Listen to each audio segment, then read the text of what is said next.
Hello everybody. Today I'll be talking about future delineation of groundwater potential zone based on multi-criteria decision making techniques by remote sensing and GIS platforms. Groundwater potential zone refer to the high rainfall area, that means the high infiltration area. क्योंकि ground high ground potential zone मतलब वहाँ पे ज़्यादा ground recharge होता है. लो ground potential zone मतलब जहाँ पे ग्राउंड लो ग्राउंड रिचार्ज होता है. क्योंकि previous researcher already ground water potential zone में बहुत सारा काम हो चुका है, but future scenario of ground water potential zone में ज़्यादा काम नहीं हुआ. Identification of the ground water potential zone based on multi criteria decision making technique use करके आप ground water potential zone generate कर सकते हैं.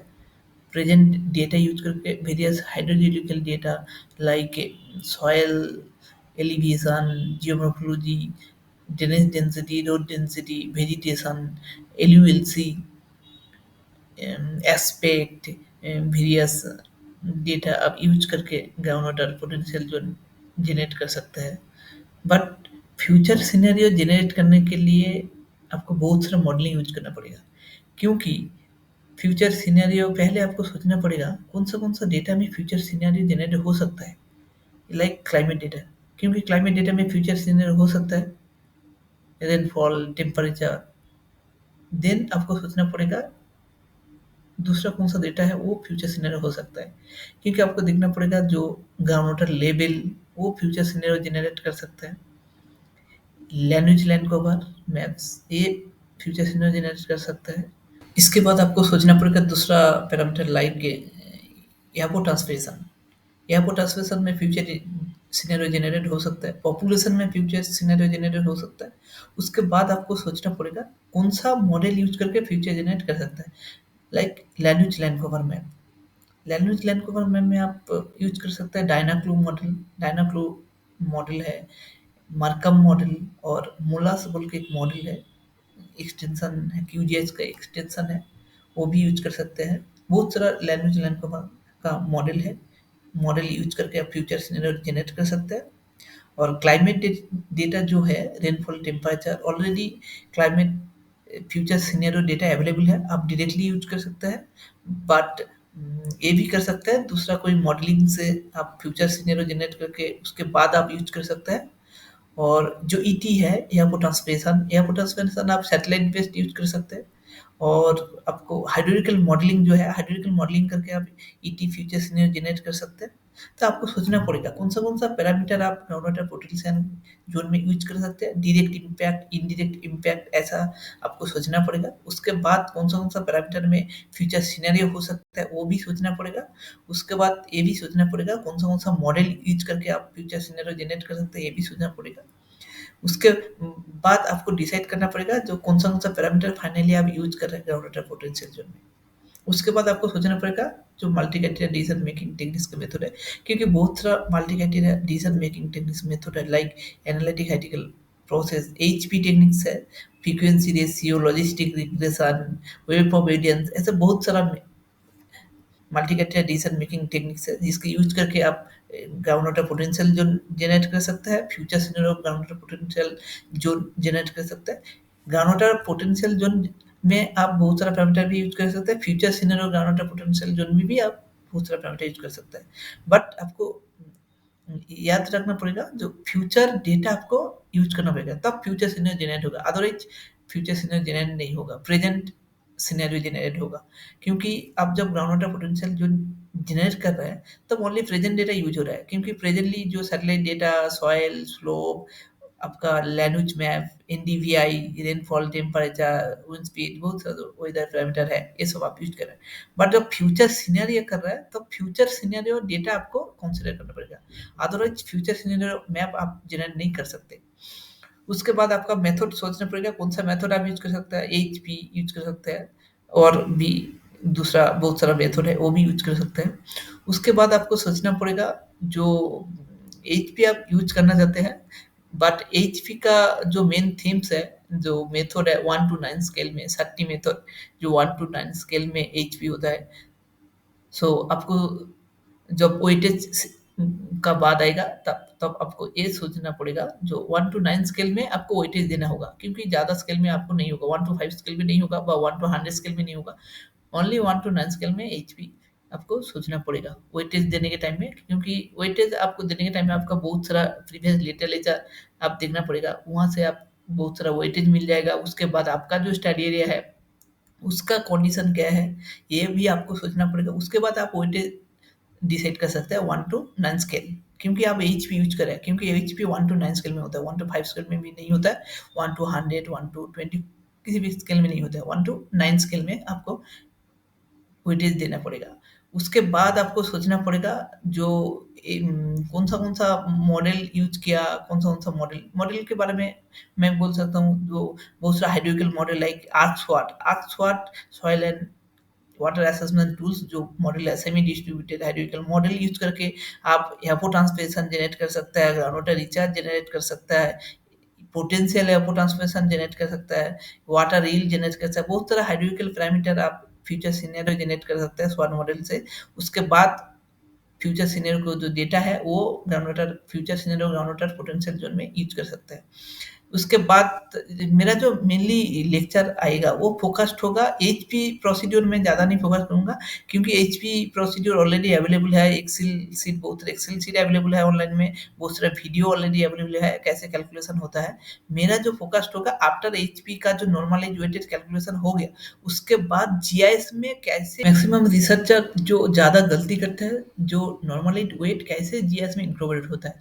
क्योंकि नॉर्मलाइज वेट दो टाइप का नॉर्मलाइज वेट कैलकुलेट करना पड़ता है, क्योंकि मेन मैट्रिक्स मेन जो पैरामीटर है बहुत सारा like LULC, slope, soil, rainfall, temperature, ये मेन मैट्रिक्स का आप जनरेट कर सकते हैं। उसके बाद जो एक एक पैरामीटर का जो सब क्लास होता है लाइक एलयूएलसी का सब क्लास होता है water body, vegetation, wetland, built up land, ये हो सकता है। सो आपको सब मैट्रिक्स भी जनरेट करना पड़ेगा सब क्लास में। सो मेन मैट्रिक्स सब मैट्रिक्स जनरेट होने के बाद जो सब मैट्रिक्स का जो वेटेज है वो सब फीचर में इंकॉर्पोरेट करना पड़ेगा बाय जीएस प्लेटफॉर्म में, क्योंकि आपको जीएस प्लेटफॉर्म में सब मैट्रिक्स का जो नॉर्मलाइज वैल्यू है वो इंक्रीमेंट करने के बाद फाइनली आप जीएस में आप इंटीग्रेटेड ओवरले मेथड जो है वो यूज कर सकता है।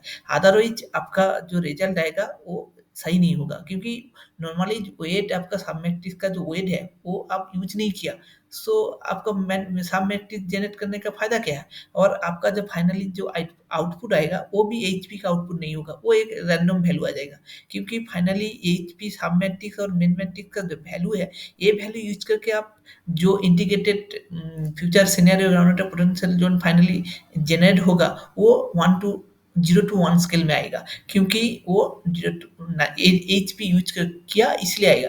बट आप एच पी यूज किया फिर भी आपका जो आउटपुट है वो रैंडम डेटा में आया है। सपोज 1 to 40 बा 1 to 20, 1 to 30, 1 to 100 में आया आ रहा है, मतलब आपका एच पी सही से यूज नहीं हुआ। ये चीज को आपको याद रखना पड़ेगा, क्योंकि सीरियसली नोटिफाइड करना पड़ेगा ये चीज़ को, क्योंकि अदरवाइज आप कैलकुलेशन किया, आप नॉर्मलाइज बहुत सारा वैल्यू जनरेट किया, सब मैट्रिक्स मेन मैट्रिक्स मतलब सब फीचर मेन फीचर सबका किया, बट आपका सब फीचर का जो वेटेज है वो इनकॉर्पोरेट नहीं हुआ, क्योंकि आप डायरेक्टली मेन मैट्रिक्स का जो वैल्यू वेटेज है वो डायरेक्टली आप इनपुट करके आप फ्यूचर सिनेरियो जनरेट किया। तो उसके बाद आपका एचपी जो एक्चुअल जो एचपी यूज किया उसका वैल्यू नहीं आएगा फाइनल आउटपुट में। ये चीज आपको हमेशा याद रखना पड़ेगा। तो मेरा जो लेक्चर आएगा इसमें ज़्यादा फोकस्ड होगा, एचपी में ज़्यादा फोकस्ड नहीं होगा, क्योंकि ऑलरेडी एचपी का बहुत सारा वीडियो लेक्चर है और बहुत सारा एक्सेल शीट कैलकुलेशन प्रोसीड्योर है। सो ऑलरेडी सब लोग इजीली यूज कर पाएंगे, इसलिए मेरा जो लेक्चर फोकस्ड होगा जो नॉर्मलाइज वैल्यू कैलकुलेशन होने के बाद जीएस में कैसे इनकॉर्पोरेट हो रहा है वो मेरा पॉइंट होगा। Now I will show some practical through ArcGIS techniques, and this is the ArcGIS software 10.8. You can install any version of ArcGIS software, and I have considered three parameters for the future delineation of groundwater potential zoning like elevation, drainage density, and LULC. And this is the elevation map. and this is the drainage density map, and this is the LULC map. This study area is Dalkeshwar Gandhasari River Basin, tributaries of Bhagirathi Hooghly River. Elevation map has been classified into five classes, and like properties and classified option and five classes, and change the color themes like, and go to your activity tables.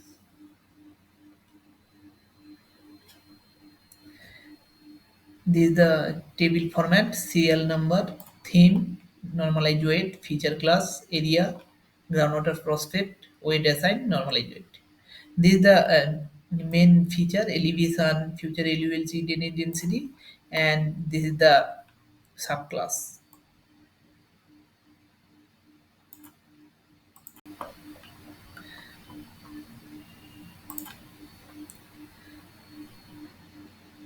And this is the weight, normalized weight for main feature, and this is the weight assigned for sub classes, and this is the normalized weight value. So I have already calculated the normalized weight for main feature and sub feature, and this is the area, how much area covered by the particular classes: less than 52 meter, elevation covered by the 5.06% area. And this is the LULC map. LULC map has been classified into seven classes: barren land, built-up land, cropland, forest land, fallow land, scrubland, and water bodies. And this is the groundwater prospect, and that means the good, moderate, less than 52 meter elevations refer to the good, 52 to 93 meter elevation refer to the moderate, 93 to 133 meter elevation refer to the moderate conditions, 133 to 176 meter elevation refer to the poor groundwater conditions. And this is the weight assigned, and this is the normalized value. And now I will be talking about how to incorporate normalized weight in ArcGIS platforms. The main feature, go to the geoprocessing tools and Arc toolbox, and this is the Arc toolbox, and this is the spatial analytic tools, and reclassify and reclassify, and this is the elevation data,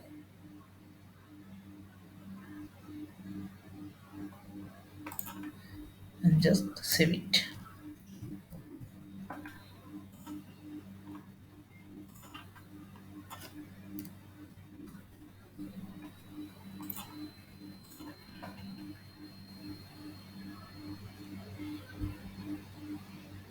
Reclassification has been completed. Now you can start the extract of the 01 value. So how to extract 01 value from this elevation data? क्योंकि आपको अभी जो काम करना पड़ेगा वो 01 value में extract करना पड़ेगा एक एक सब फीचर को, क्योंकि एलिवेशन में 5 क्लास है, 1 2 3 4 5। सो अभी एलिवेशन का जो डेटा है वो रिक्लासीफाई हो गया, अभी एक एक करके सब फीचर को एक्सट्रैक्ट करना पड़ेगा 01 वैल्यू में। कैसे सब फीचर एक्सट्रैक्ट है, how to extract 01 value from this feature? Go to reclassify option and input, and now I will extract the first class of the sub feature. So this 1 and this 0, and save it.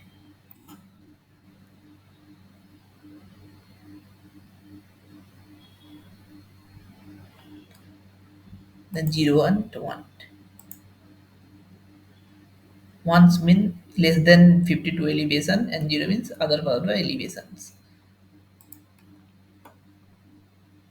Same things आपको apply करना पड़ेगा। this is the 0, this is the 1, 0 0 0.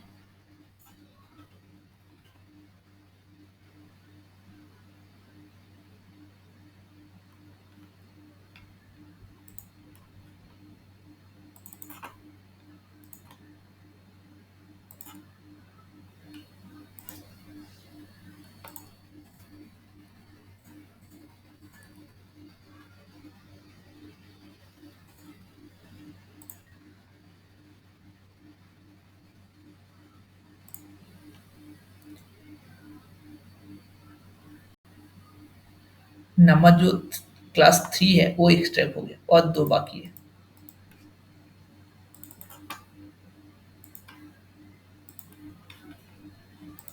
आपको एक एक करके ऐसा आपको extract करना पड़ेगा सब फीचर को।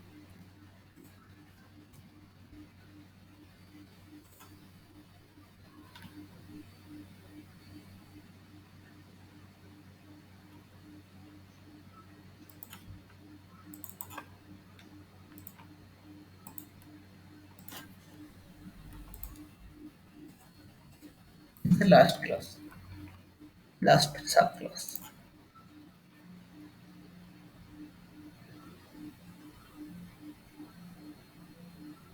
अभी खत्म हो गया। सो अभी एक्सट्रैक्ट हो गया जीरो वन वैल्यू में एक्सट्रैक्ट है one two three four five, क्योंकि आपका जो एलिवेशन डेटा है वो फाइव क्लास था, one two three four five class. So मेरा जो एक्सट्रैक्ट का काम है जीरो वन वैल्यू में वो कंप्लीट हो गया। तो एक चीज़ आपको ध्यान में रखना पड़ेगा, क्योंकि आपके पास बहुत सारा पैरामीटर हो सकता है, 10 15 20 30 हो सकता है। बहुत सारा पैरामीटर रास्टर में हो सकता है, बहुत सारा पैरामीटर वेक्टर में हो सकता है। बट आपको याद रखना पड़ेगा, क्योंकि सब फीचर को कन्वर्ट करना पड़ेगा रास्टर। क्योंकि आपके पास 15 पैरामीटर है, 15 पैरामीटर में 10 रास्टर पैरामीटर है, 5 वेक्टर पैरामीटर। सो आपको 5 जो वेक्टर पैरामीटर है उसको कन्वर्ट करना पड़ेगा वेक्टर टू रास्टर में कन्वर्ट करना पड़ेगा। उसके बाद ये जो प्रोसीड्यूर मैं अभी दिखाया ये सब अप्लाई कर सकते हैं, अदरवाइज नहीं होगा, क्योंकि ये सब प्रोसीड्यूर रिक्लासिफाई जो थिंग्स है वो ओनली रास्टर क्लास में ही हो सकता है, मतलब रास्टर पैरामीटर में ही हो सकता है। सो आपके पास वेक्टर पैरामीटर होगा, सो कन्वर्ट करना पड़ेगा। I will talking about how to incorporate normalized value in sub feature by JS platforms. So go to the map algebra, raster calculation options, and select the first class. First class means reclass elevation 8. Refer to the less than 52 elevation data. So first brackets elevation multiply weightage value. That means the normalized value. This is the weight SN 7. इसका normalized जो value है 0.2917. So copy and paste. First bracket closed, then plus first bracket.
Last feature है बाकी है elevation ले दे class elevation 12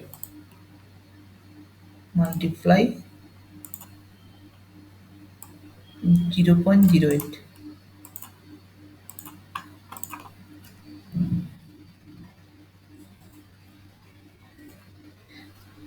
अभी क्या करना पड़ेगा, जो रिक्लास है रिक्लास वैल्यू में नॉर्मलाइज वैल्यू मल्टीप्लाई करें, क्योंकि पहले जो मेन फीचर है एलिवेशन डेटा है उसको रिक्लास किया 1 2 3 4 5 में, उसके बाद 0 1 वैल्यू एक एक फीचर को एक्सट्रैक्ट किया। उसके बाद रिक्लास जो एक एक फीचर एक्सट्रैक्ट हो गया उसके साथ क्या कर रहा हूँ, multiply normalized weight. This is the first class reclassify elevation 8, that means the 52 less than 52 elevation data multiply 0.2917, then plus reclass subclass 2, that means the elevation 9 into 0.2500 plus class subclass 3, that means the elevation 10 into 0.2083, and this is the last class, elevation 12 into 0.0833, and just save it.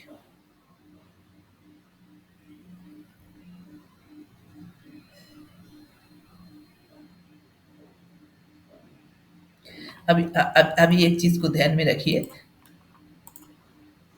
You can change the colour code.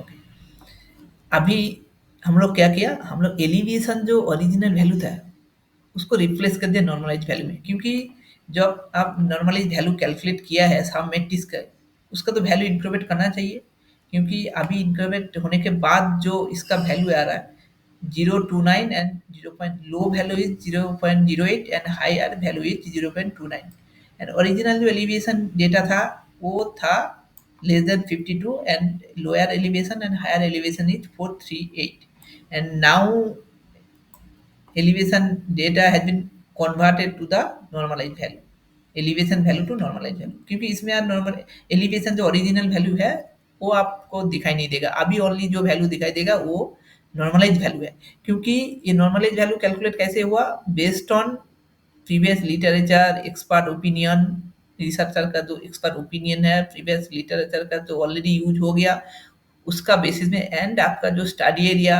Condition है उसका basis में आप जो weightage दिया है, weightage का जो normalise value calculate किया है बाई एचपी टेक्निक देखिए, वो वैल्यू यहाँ पे इनकॉर्पोरेट हो गया।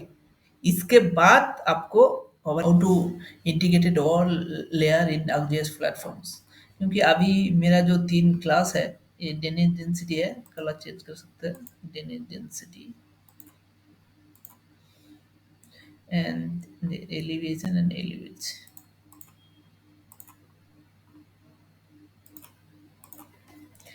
अभी एक चीज ध्यान में देखिए, जो सब मैट्रिक्स का वैल्यू था इनकॉर्पोरेटेड हो गया, ये है डेनेट डेंसिटी,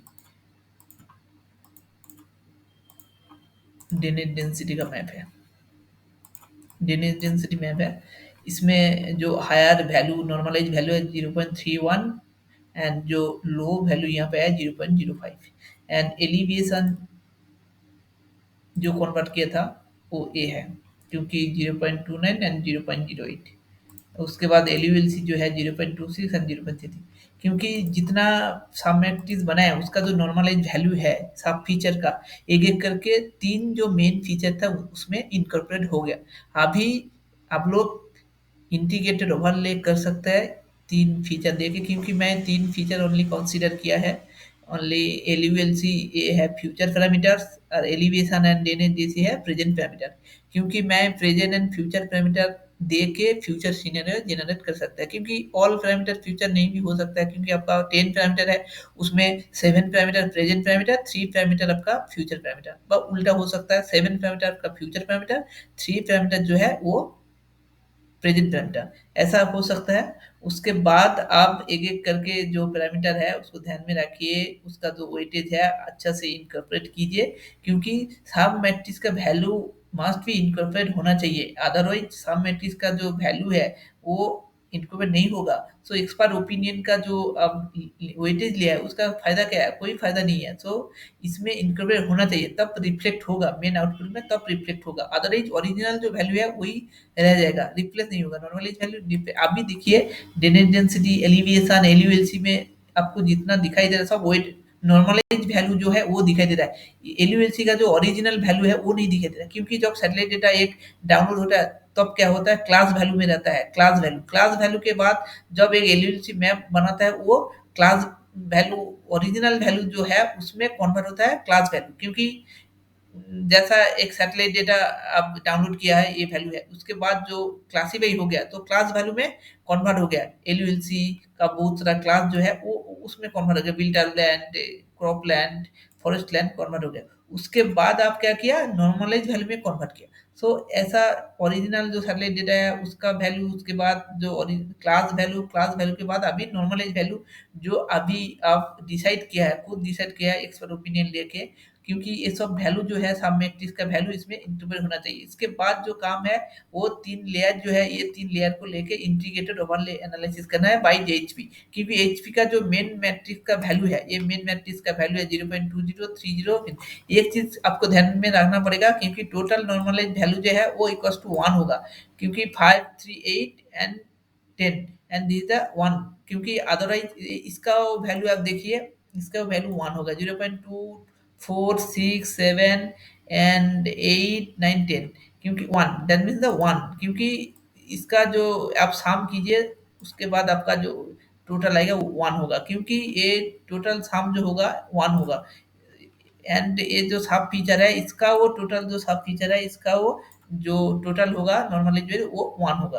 क्योंकि ये चीज आपको ध्यान में रखना पड़ेगा, क्योंकि 1 से ज्यादा हो गया व 1 से कम हो गया मतलब आपका जो वेटेड वैल्यू है वो सही नहीं है, क्योंकि आपका कैलकुलेशन कैलकुलेशन जो है वो सही से कैलकुलेट नहीं हुआ normalize value through HP technique देके। ये चीज आपको ध्यान में रखना पड़ेगा, क्योंकि एक एक करके कैलकुलेशन बाद एक बार ऐड कर लीजिए, क्योंकि पता चल जाएगा आपका पूरा 1 हुआ ना, लेस देन और ग्रेटर देन 1 हो गया। क्योंकि लेस देन ग्रेटर देन 1 नहीं होगा, ओनली 1 होगा, क्योंकि टोटल जो ऐड होगा समेशन होगा वो 1 होगा। ये चीज आपको ध्यान में रखना पड़ेगा, अदरवाइज रन करने के टाइम में एरर आ जाएगा आर्कजीएस में। अभी आर्कजीएस में मैं अभी दिखा रहा हूँ कैसे ओवरले एनालिसिस होगा अभी, क्योंकि ये जो एनालिसिस है टोटल सब कुछ स्पेशल एनालिसिस टूल्स में होगा। क्योंकि अभी रिक्लासिफाई दिखाया, अभी मैप एलजे में जाके कैसे कैलकुलेट हो रहा है वो भी दिखाया। अभी मैं जो दिखाऊंगा वो है ओवरले मेथड। ओवरले मेथड में बहुत तरह है, fuzzy membership, fuzzy overlay, local region, weighted overlay. अभी वेटेड सम में आ गया, ये है वेटेड सम है। वेटेड सम में क्लिक कीजिए, उसके बाद जो 3 पैरामीटर है ड्रेनेज डेंसिटी, एलिवेशन एंड एल्यूएलसी, एक एक करके हम लोग जो कन्वर्ट किया था नॉर्मलाइज्ड में, drainage density and elevation and LULC, 3 जो पैरामीटर है ऑलरेडी नॉर्मल एज वेट में कन्वर्ट हो गए, नॉर्मल एज वेट देके कन्वर्ट हो गए। अभी वेटेड सम में क्लिक कीजिए, उसके बाद 3 पैरामीटर इनपुट दीजिए, drainage density, elevation and LULC. And अभी जो डालना है वो है नॉर्मलाइज वेट, मेन फीचर का जो नॉर्मलाइज वेट है वो भी डालना है। एलिवेशन में 0.20, एल्यूएलसी में 0.30। 0.20 है एलिवेशन, एलिवेशन 0.20, एलयूएलसी में 0.30 एंड डेंसिटी में 0.50। 0 पॉइंट चेक कर लीजिए, 0.20 एलिवेशन, 0.30 एलयूएलसी एंड 0.50 डेंसिटी। सो अभी 0.5, 0.2 एलिवेशन एंड 0.30 एलयूएलसी में अभी हो गया। सो अभी 3 पैरामीटर जो वो भी इनपुट हो गया, एंड वेटेज जो वैल्यू है मेन मैट्रिक्स का वो भी डाल दिया। अभी जस्ट सेव इट, अभी रन हो जाएगा। रन होके future senior ground water potential zone जो है वो डिलीनेट हो गया। अभी डिलीनेट हो गया, अभी जो हो गया, अभी क्लास बहुत सारा क्लास में ले लिया, आप क्लास चेंज कर सकते हैं, क्योंकि इतना क्लास में अच्छा नहीं होगा, क्योंकि 3 क्लास में कन्वर्ट कीजिए एंड कलर चेंज कर सकते हैं, कलर चेंज कर सकता है। अभी जो रेड कलर है वो सबसे लोअर जोन है, lower ground water potential zone, and green जो है वो हायर जोन है। 0.21, 0.29 ये जो एचपी का वैल्यू है, ये नॉर्मलाइज वैल्यू है, ये है हायर जोन। एंड मीडियम जो है 0.13, 0.20, एंड लोएस्ट जो है लेस देन 0.13। क्योंकि ये इसको आप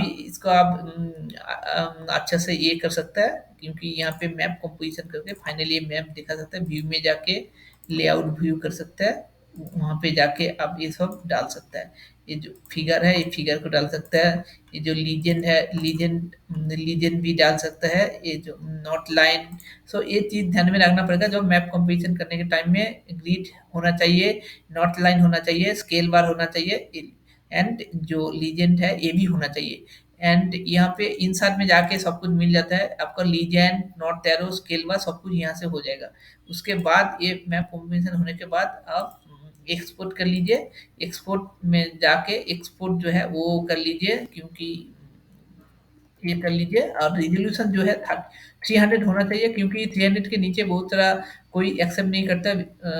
अब कोई फिगर आप पेपर सबमिट कर रहा है जर्नल में, कोई जर्नल में आप पेपर सबमिट कर रहा है, लेस देन 3 रिजोल्यूशन होगा तो वो एक्सेप्ट नहीं होगा। तो मिनिमम लेस देन मिनिमम जो रिजोल्यूशन है वो 300, तो 300 आप लोग मेंटेन कीजिए। बस ग्रेटर देन 300 हो सकता है, बट लेस देन 300 नहीं होना चाहिए। इसके बाद टीम में रखिए, क्योंकि मैक्सिमम जर्नल जो है वो टीम में एक्सेप्ट करता है, तो आप भी टीम में रख सकते हैं। तो अभी देखे, अभी जस्ट सेव कीजिए। सेव करने के बाद आपका जो वैल्यू मैप जनरेट हो गया, मैप आ गया, ये देखिए मैप आ गया, आपका मैप आ गया। ये जो व्हाइट पोर्शन है इसको आप रिमूव कर सकते हैं, just right click and open with and map, जाके जस्ट क्रॉप कीजिए एंड रिमूव कीजिए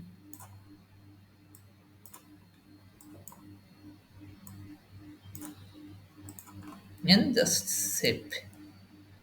इस समय मेरा जो फोकस था, future scenario of ground water potential zone based on multi criteria decision making techniques by remote sensing jet platform. मैं already दिखा है स्टेप बाय स्टेप कैसे फ्यूचर पैरामीटर प्रेजेंट पैरामीटर लेके एक ground water future scenario generate हो सकता है bye GIS platform में, वो भी दिखा है। और एचपी का जो कैलकुलेशन है वो मैं डिटेल्स नहीं दिखाया, पहले बोल दे वो क्यों नहीं दिखाया। और मेरा जो फोकस था, क्योंकि future scenario ground water potential zone जो है ये मैप डिलीनेट हो गया। इसके बाद आपका जो काम है, बड़ा काम है, वो है वैलिडेशन। क्योंकि कोई भी काम में आपका जो रिसर्च आउटपुट आ रहा है उसको अच्छा से जस्टिफिकेशन होना चाहिए, नहीं तो उस वैल्यू का मैप का कोई वैल्यू ही नहीं है। तो आपको जो वैलिडेशन है, क्योंकि ग्राउंड वाटर पोटेंशियल आप वैलिडेट कर सकते हैं बहुत सारे डेटा से। ग्राउंड वाटर लेवल डेटा देके आप ground water potential map data output validate कर सकते हैं। डिस्चार्ज ग्राउंड वाटर डिस्चार्ज देके आप वैलिडेट कर सकते हैं, ये जो वैल्यू है आप वैलिडेट कर सकते हैं। सो क्योंकि वैलिडेट आपको करना ही होगा, अदरवाइज जो आपका जो आउटपुट है वो उसका कोई मीनिंग्स नहीं होगा। सो आपका ये जो स्टेप बाय स्टेप मैं दिखाया इसको फॉलो कीजिए एंड आप मैप जनरेट कीजिए, आपका रिसर्च में इंक्लूडेड कीजिए, सो अच्छा होगा।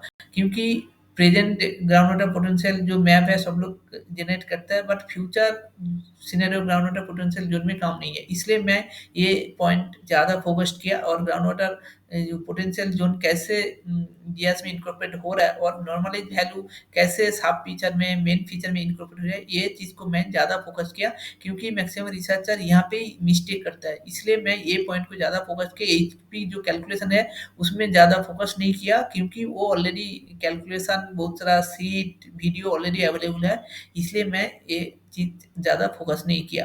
क्योंकि इस ग्राउंड वाटर पोटेंशियल जो मैप है ये वेरी इंपॉर्टेंट है। मैं क्योंकि ground water potential map generate हो गया, बट ये कौन सा काम पे आएगा, इम्प्लीमेंटेशन इसका क्या है। क्योंकि ग्राउंड वाटर पोटेंशियल व future scenario ground water potential जो जो मैप है इसको आप यूटिलाइज कर सकते हैं। क्योंकि बोरवेल कंस्ट्रक्शन, क्योंकि हम लोग देखा है जो बहुत सारा एरिया में बोरवेल कंस्ट्रक्ट होता है, उसका ये पैरामीटर जो आउटपुट है इसको यूज कर सकता है। क्योंकि कहाँ पे suitable borewell location through ground water potential map से जनरेट कर सकता है। क्योंकि कहाँ पे हाई रिचार्ज हो रहा है, कहाँ पे लो रिचार्ज है, उसी हिसाब से आपका वाटर लेवल देख के आपका बोरवेल कंस्ट्रक्ट होना चाहिए। क्योंकि जहाँ पे borewell ground water level depletion ज़्यादा है वहाँ पे बोरवेल कंस्ट्रक्ट हो गया, मतलब 1-2 साल के बाद वो बोरवेल वेस्ट हो जाएगा, खत्म हो जाएगा, क्योंकि बोरवेल काम नहीं करेगा। तो वो चीज़ आपको ध्यान में रखना पड़ेगा। और भी जो फ्यूचर ग्राउंड वाटर मैपिंग और प्लानिंग में काम पे आ जाएगा। क्योंकि फ्यूचर जो प्लानिंग होगा, कहाँ पे ग्राउंड वाटर पोटेंशियल जोन ज़्यादा है, कहाँ पे कम है, वो चीज़ आपको ध्यान में रख के अच्छा प्लानिंग में ये चीज़ काम पे आ जाएगी। ये चीज़ आपको फोकस करना पड़ेगा।